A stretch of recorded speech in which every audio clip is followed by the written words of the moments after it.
What's up guys, Axen here. Just wanted to run through my brand new sample pack that just dropped on Unison Audio called Droid Based Sounds. And today I'm just going to deconstruct the demo project so that you guys can see how I incorporated all the sounds from the pack into this project to create all those different variations and examples.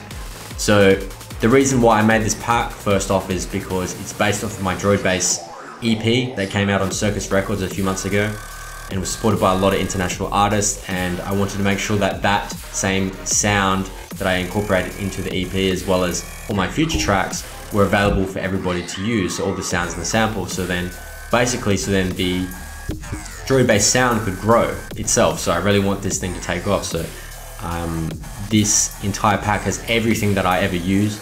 I've even got stuff like Foley samples, I've got all the effects, drums, basses, growls, long basses, even my orchestral elements, because all of my stuff is based off of stuff like Transformers, Blade Runner, Ghost in the Shell, Evangelion, so I had to incorporate all the orchestral elements. So I first start off just by explaining I've got the Foley samples at the very beginning of the track.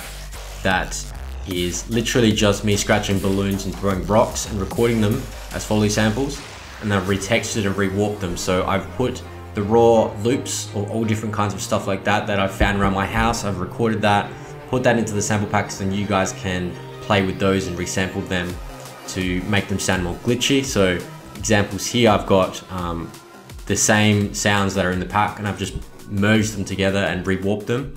So they give me all these different kinds of variations.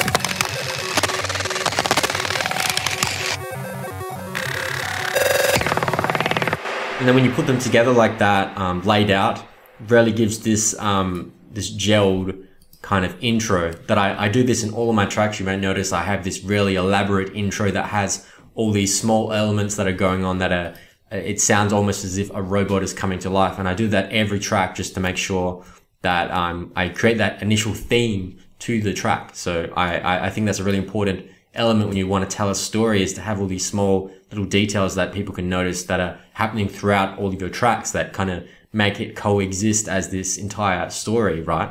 And then on top of that, as I was saying before, I include all of my orchestral elements. So we got a brass sustained loop here that are from the construction kits.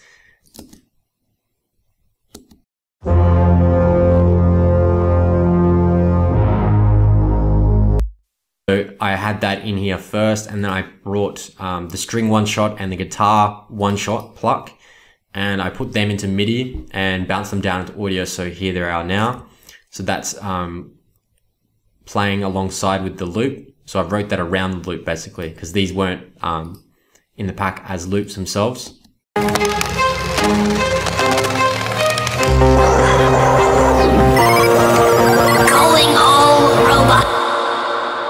The vocals are all my own voice. I've just recorded them with this really basic mic, and I've just added a lot of reverb on them. So I'll play them dry. Oops.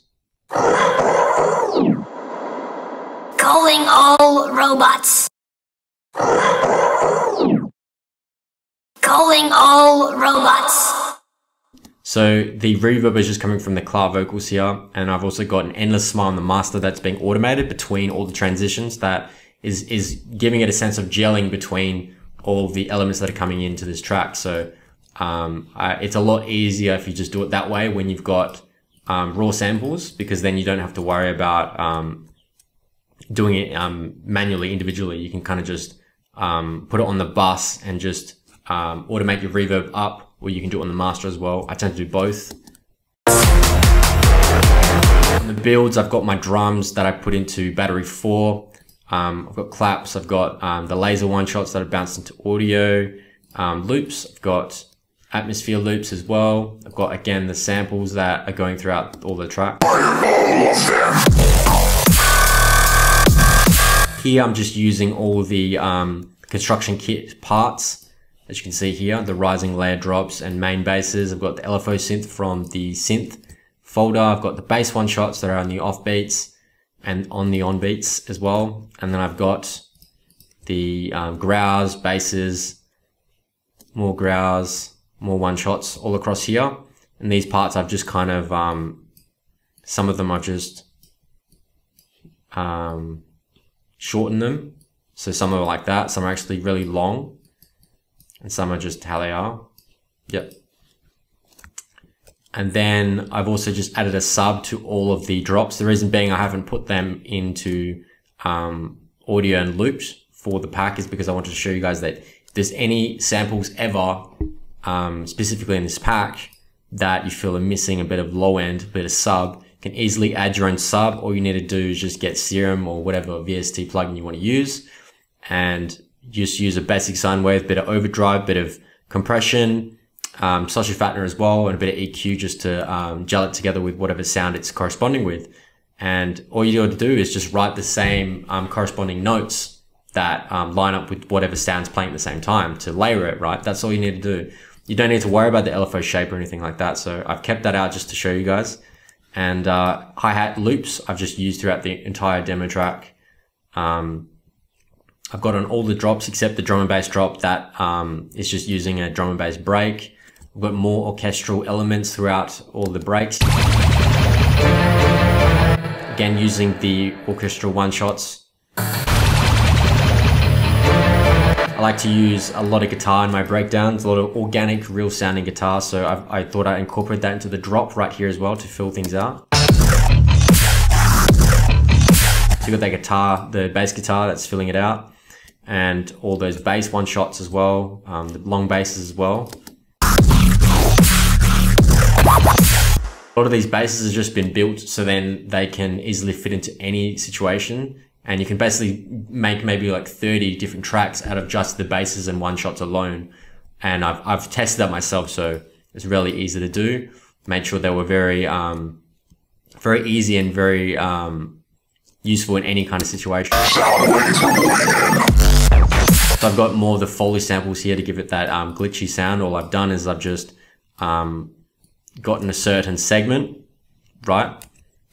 And I've just used that right here. Because initially this was a long loop of just.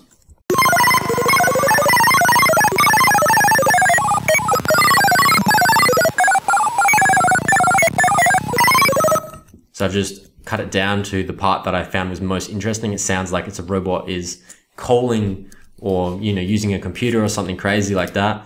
And that was just from a Foley. Like, that's just literally me recording some random stuff around my house and then rewarping and retexturing it into something completely different. So a lot of the stuff I use are raw for my FX.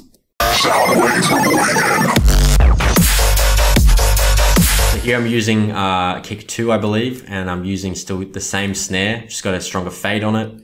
Got the same hi-hats, got just different bass one-shots and loops. And then on to the other break.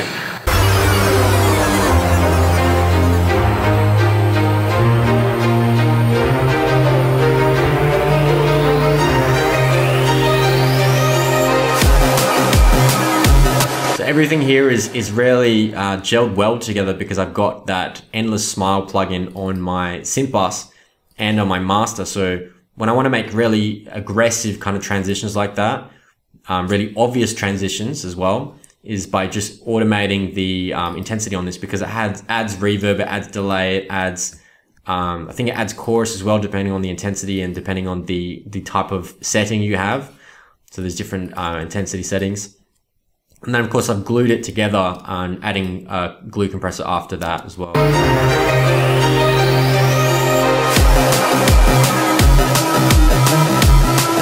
And so for this 4/4 kind of like bass house, electro house, res kind of thing that I was inspired by, was literally just me automating up Endless Smile and the Bit Crusher. So the Bit Crusher from Logic, you can use any Bit Crusher for this.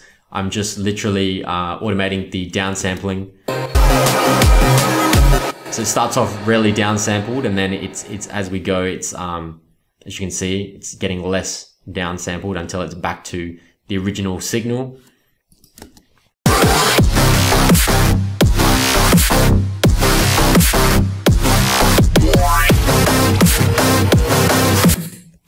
So for this next segment, it's the same thing. I'm just automating up the Endless Smile plugin.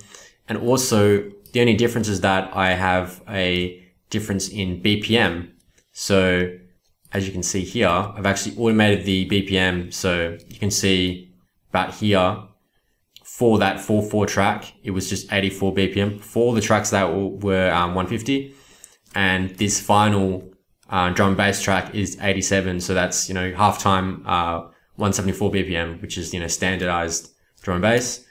And the only difference in the sounds is the exact same sounds, which are in the construction kits, as just long files. I've chopped them up, so then it's a different groove that actually fits 87 BPM. So it's more like a drum and bass track.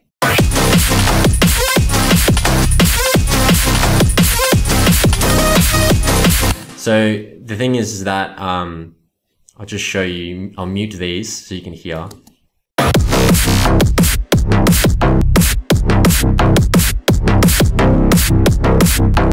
So it just has that low bass.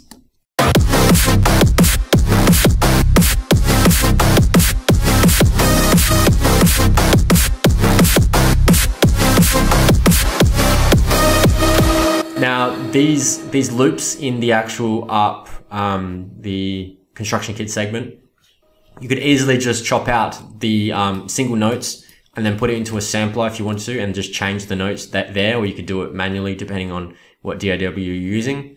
I just wanted to show you guys that all the sounds in the tracks and this demo project as well, they're very versatile. Like you can use these in any kind of genre, you can use it in any kind of BPM. So just really wanted to showcase that, you know, Droid bass isn't stuck to just dubstep. It's all genres, you know, it's just that same robotic kind of sound with the orchestral elements. So just wanted to make that clear for you guys. So as well, the drum and bass drums here, we've got, just a drum and bass breaks loop that I've made out of putting together a bunch of different, drums and like texturize them.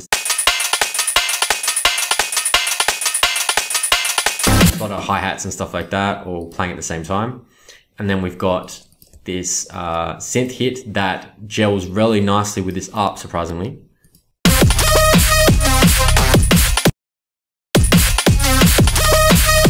So I'll solo it.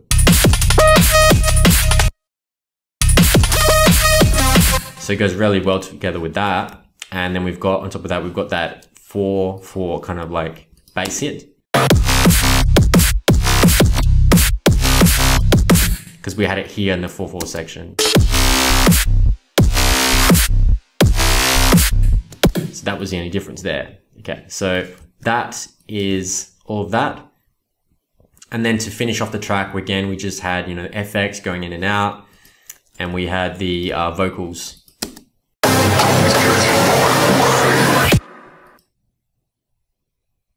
Don't get in my way.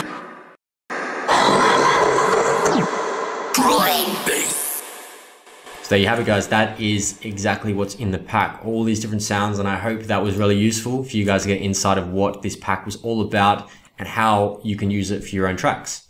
Cheers.